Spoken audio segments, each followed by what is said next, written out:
They laughed at her for inheriting her grandpa's rusty 1,910 seconds car.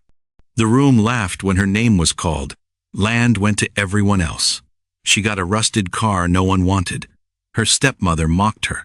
Her father stayed silent. Days later, alone in a garage, a mechanic opened the hood and froze. He stared at the engine number and said one sentence that changed everything. Before we continue, if this is your first time watching one of our videos, we'd love for you to hit that subscribe button. Your support means the world to us, and it helps us bring you even more powerful stories. Now let's begin. Nia Carter learned young that silence was the rent she paid for occupying a room. Her father, Grant, was a man who worried about how things looked from the street.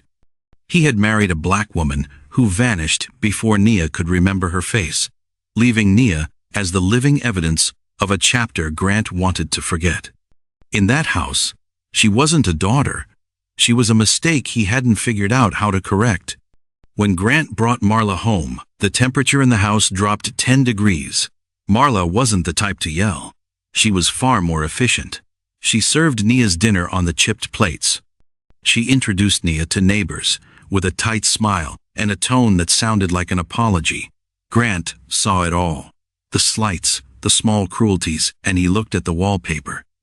His refusal to speak told Nia exactly where she stood in the hierarchy. So, Nia made herself small. She walked softly on the floorboards. She didn't ask for things. Then came the evening Grant stood in her bedroom doorway, a duffel bag in his hand. "Pack your things," he said. Nia looked at the bag, then at him. "Where am I going?" "Your Grandpa Elijah's place." She waited for an explanation. Grant shifted his weight, looking at the floor. "Did I do something wrong?" He wouldn't meet her eyes. "It's just a lot right now. This is best." Best for him. Elijah lived 2 counties over, on a stretch of farmland that had seen better decades. When Nia climbed out of the car, her stomach was in knots, expecting a new list of rules to memorize. Instead, Elijah pushed open the screen door and limped down the porch steps. He was weather-beaten and thin as a rail. He didn't ask why she was there or how long she was staying. He just took the bag from her hand and looked her dead in the eye. "Eaten yet?" he asked. Nia shook her head. Inside, he heated up a pot of stew and set a bowl in front of her. When she was done, she sat with her hands in her lap, waiting for the terms of her stay. Elijah just pointed down the hall with his thumb. "Bathroom's on the left. You take the back room. Get some sleep. We'll figure out the work tomorrow." No speeches. No bargaining. Life on the farm wasn't a therapy session. It was just work.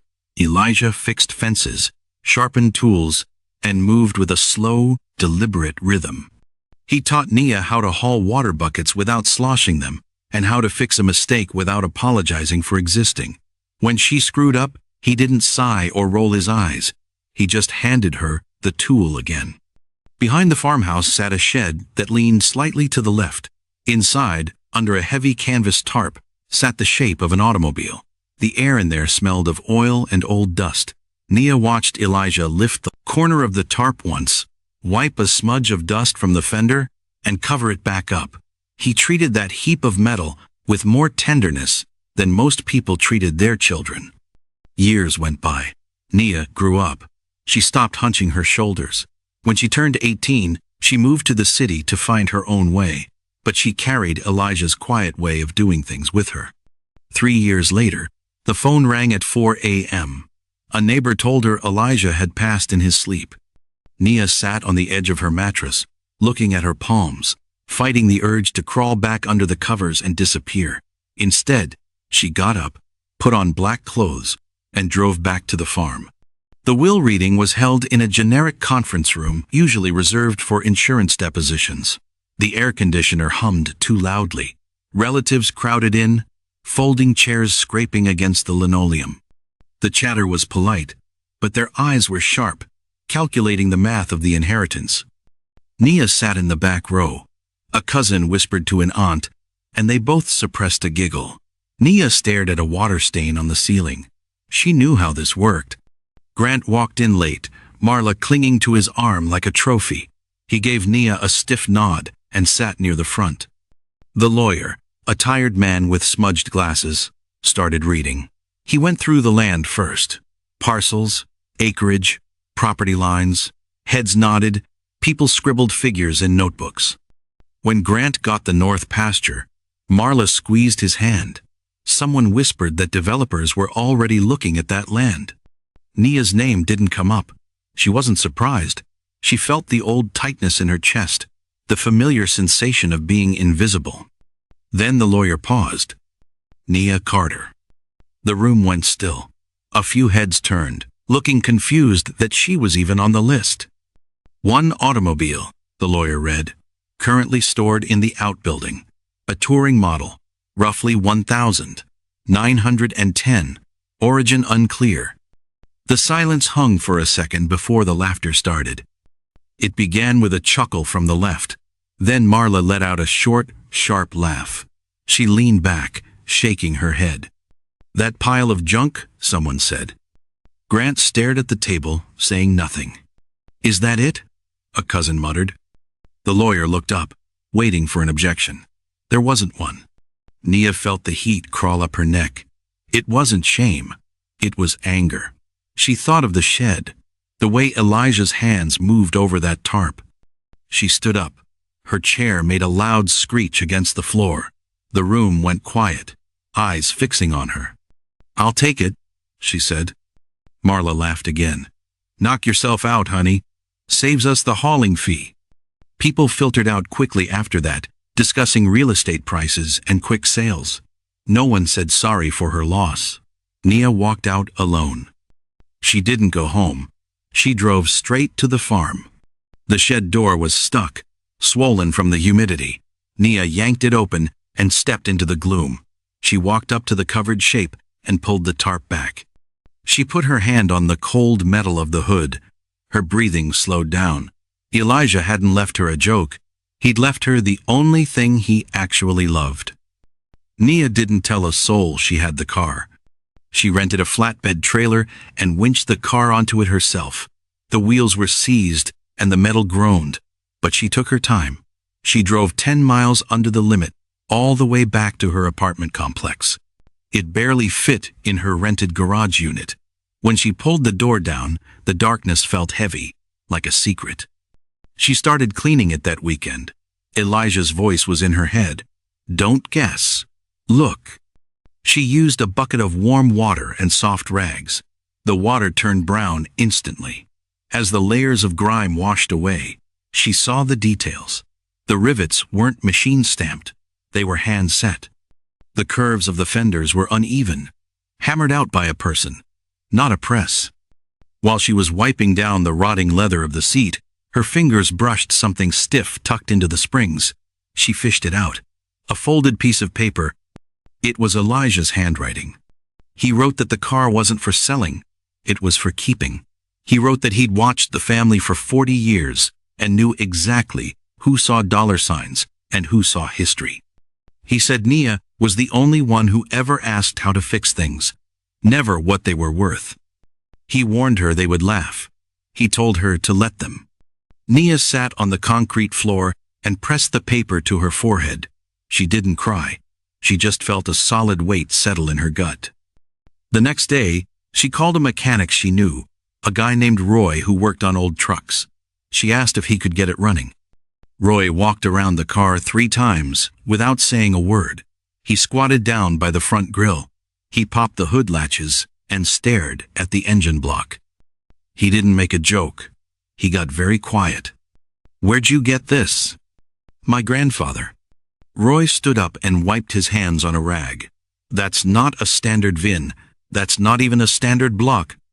He took a picture with his phone. "This shouldn't be here," Roy said. "I don't think this thing was ever sold." "What does that mean?" Roy looked at her. "It means keep the garage door locked." Roy didn't blast it on social media. He made phone calls to people who spoke in low voices about provenance and chassis numbers. A week later, Nia got an email from a historian, then one from a collector. They were polite, cautious. asking specific questions about the frame and the engine stamping. Nia answered what she saw. She didn't embellish. Finally, a team from the original manufacturer flew in. They didn't come in a flashy car. They came in a rental van. They wore gloves. They spent 3 hours going over the car with flashlights and calipers. They confirmed what Roy had guessed. It was a prototype, a zero build used to test the engineering before the assembly line started. Company records said it had been scrapped in 1912. It wasn't just an old car. It was the genetic ancestor of the entire brand. The lead archivist ran a gloved hand along the fender. "We thought this was melted down for the war," she whispered. Of course, the news got out. The family smelled the money. A cousin called, voice dripping with fake sweetness.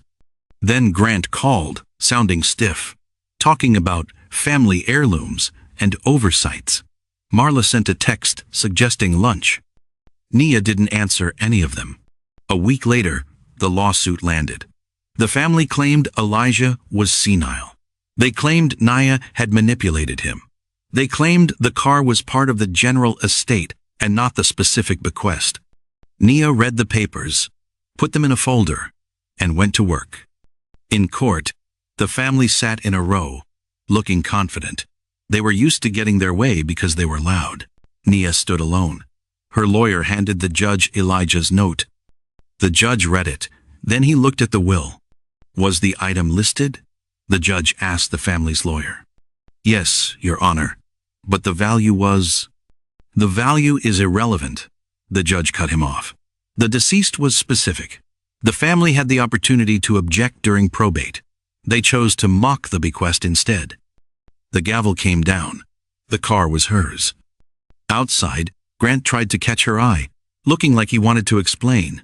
Nia walked past him like he was a stranger in a crowd. The car company offered a deal. They wouldn't buy it. They would lease it.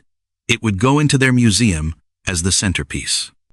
It would remain Nia's property, but they would pay her a monthly fee for the rights to display it. The money was significant. Nia signed the papers. At the unveiling, executives gave speeches about heritage and vision. Cameras flashed. Nia stood by the fender, her hand resting on the metal, exactly the way Elijah used to do it. She didn't smile for the photographers. She wasn't doing this for them. The monthly checks changed her life, but quietly. She didn't buy a mansion. She paid off her student loans. She got the transmission fixed on her daily driver. She put money in savings. She visited the museum occasionally, usually on Tuesday mornings when it was empty. She'd stand there and watch the dust motes dance in the spotlight above the car. The family drifted away. The land they inherited was sold off, and the money burned on vacations and bad investments. A cousin tried to reach out a year later, acting like nothing had happened.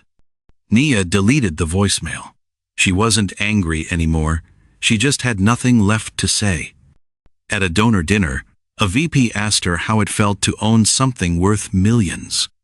Nia swirled the water in her glass. "I don't own it," she said. "I'm just the one who didn't throw it in the trash." The car never ran again. It didn't need to. Its job wasn't to move.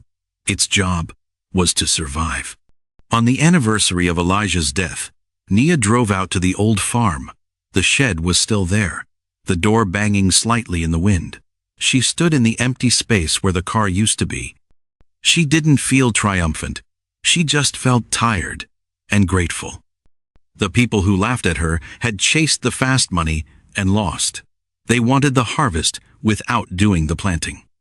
Nia had kept the one thing they thought was worthless, simply because she knew what it meant to be discarded. She walked back to her car, the gravel crunching under her boots, leaving the empty shed behind. If this story stayed with you, subscribe and stay close. More stories like this are coming, and you won't want to miss the next one.